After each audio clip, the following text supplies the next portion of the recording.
Price Lord. கர்த்தர் நாம் மேம்பட்டு இந்த அருமையான புதிய நாள் காலவெளியிலே உங்களை சந்திப்பில் மிகுந்த மகிழ்ச்சி அடைகிறேன்.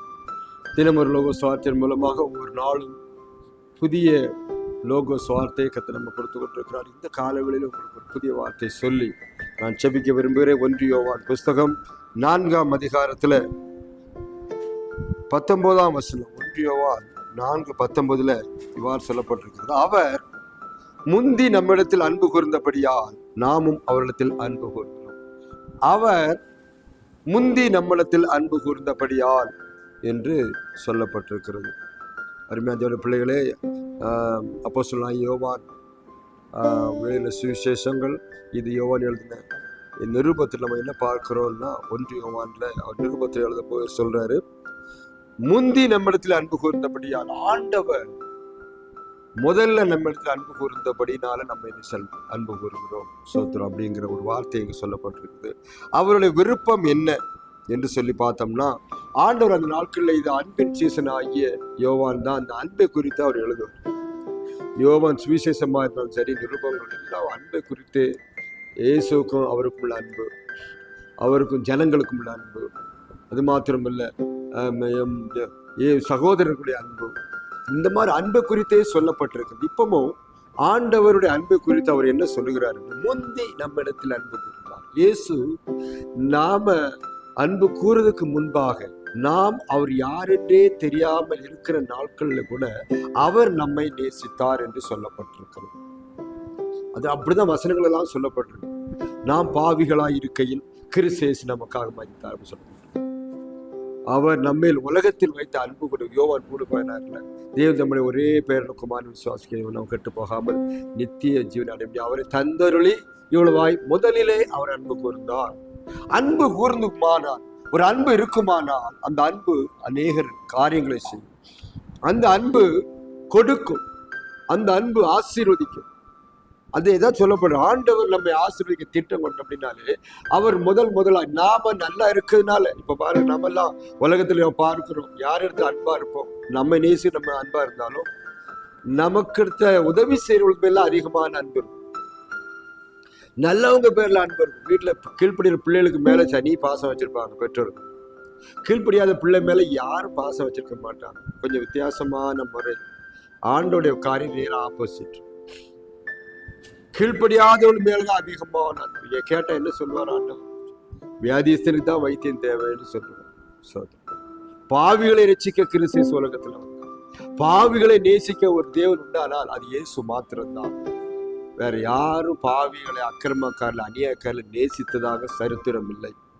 அதனாலதான் முந்தி அவர் நம்மிடத்தில் அன்பு கூர்ந்தார்.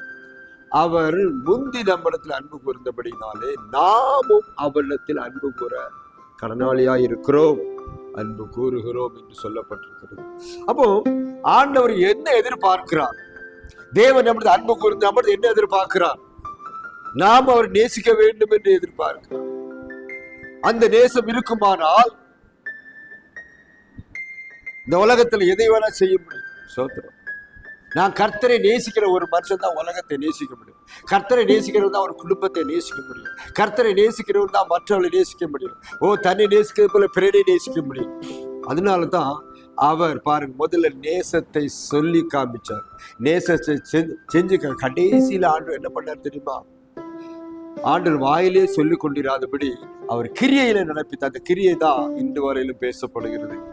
நமக்காக ஜீவனை கொடுக்கிற ஒரு அன்பு நம்மேல் வைத்திருந்தார். முதலாவது அன்பு கூர்ந்தார் என்றால், அந்த அன்பு எப்படிப்பட்ட அன்பு? ஜீவனை கொடுக்கிறார்.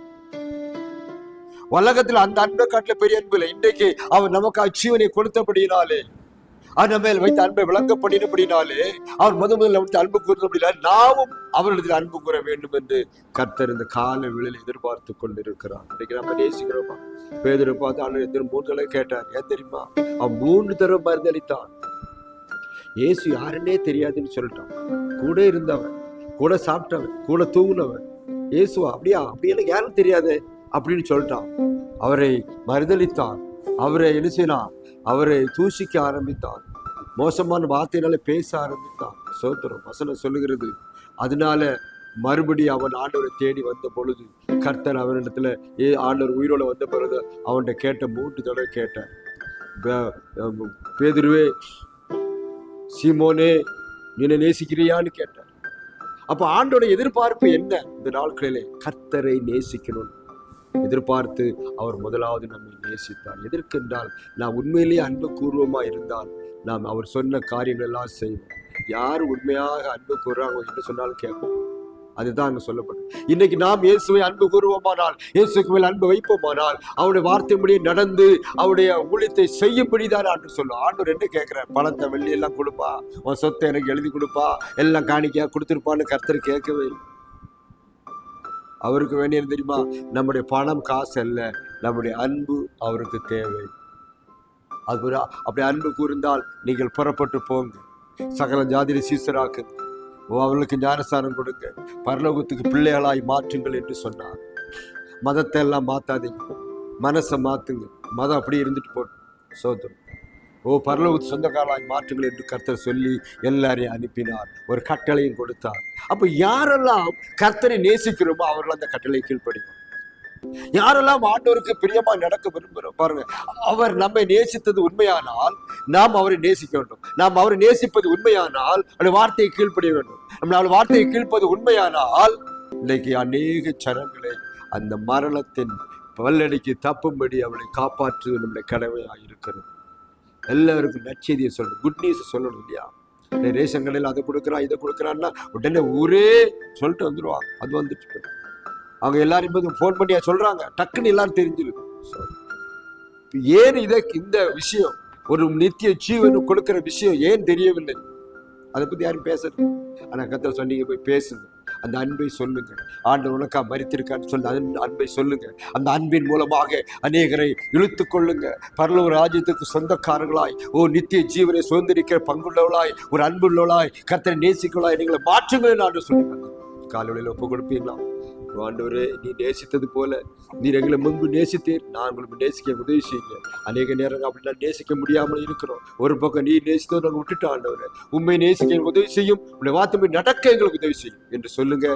கர்த்தர் உங்களுடைய காரியங்கள் எல்லாத்தையும் பொறுப்படுத்துவோம். நம்ம எல்லாம் அது வேணும் இது வேணும் கேட்டுக்கிட்டு இருக்கோம்ல. கர்த்தருக்கு பிரியமா நடந்து பாருங்க, எல்லாம் ஆட்டோமேட்டிக் அவங்க வீட்டில் வந்துடும். எல்லாத்தையும் கொடுப்பார், ஒரு குறையில்லாத கொடுப்பார். அப்படிப்பட்ட தேவன் உங்களோடு இருக்கிறார். இந்த நாளுக்குள்ள ஒப்பு கொடுப்பீங்களா? அந்த ஆண்டோடு நேசிக்கிறீங்களா? கர்த்தர் உங்களுக்கு ஆட்சேபிக்கிறோம். பரலோகத்தின் பிதாவே, நல்ல ஆண்டவரே, இயேசுவின் நாமத்தினாலே நீர் எங்களை முதலில் அன்பு கூர்ந்து ஆண்டவரே உண்மை நாங்களும் நேசிக்க உதவி செய்திருப்பா. நாங்களும் நேசிப்பதற்காக நீர் முதலில் எங்களை நேசித்து எனக்கு நன்றி சொல்லுகிறோம். அந்த நேசம் எங்களுக்கு இருக்குமானால் உங்களுடைய வார்த்தை நடந்து அநேகரை நீதிக்குட்படுத்தவளா எங்களை மாற்றும். இந்த கால வேளையிலே ஆண்டவருடைய வசனத்தை கேட்கிற ஒவ்வொருவரையும் நாங்கள் ஆசீர்வதிக்கிறோம். உம்மை நேசிக்கிறவளாய் எங்களை மாற்றும், உமக்காக எதாய் செய்கிறவளாய் மாற்றும், உங்களுடைய சுவிசேஷத்தை அறிவிக்கிறவளாய் எங்களை மாற்றும். உங்களுடைய பணியிலே நாங்கள் உண்மையா இருக்க, அதாவது உண்மை நேசித்து உண்மையா இருக்க எங்களை உதவி செய்யபடி செபிக்கிறேன். வசனத்தை கேட்கிற பார்க்கிற யாவரையும் பிதா குமார பரிசுத்த நாமத்தினாலே மனமாற வாழ்த்தி ஆசீர்வதிக்கும். தேவ கிருபை இந்த காலவெளியில எல்லாம் நிரப்பட்டும். அவள் போகும்போது வரும்போது பாதுகாத்துக்கும். இயேசு நாமத்தில் செபிக்கிறோம். கர்த்தர் உங்களை இந்த காலையில் ஆசீர்வதிப்பாராக. அவர் அன்பு கூர்ந்தது போல நாம் அன்பு கூறுவோம். அன்பு கூர்ந்து அவருடைய வேலைகளை செய்ய ஒப்பு கொடுப்போம். அநேகரை கிறிஸ்துக்குள்ள நடத்துவோம். கர்த்தர் வருகை சமயமாக இருக்கிறது. ஒப்பு கொடுப்போம். கர்த்தர் நம்மை ஆசீர்வதிப்பாராக. இன்னொரு சாத்தியமாக சந்திக்க வரையிலும் கர்த்தர் நம்முடைய ஆசீர்வாதம் நம்ம அனைவரோடு இருப்பதாக.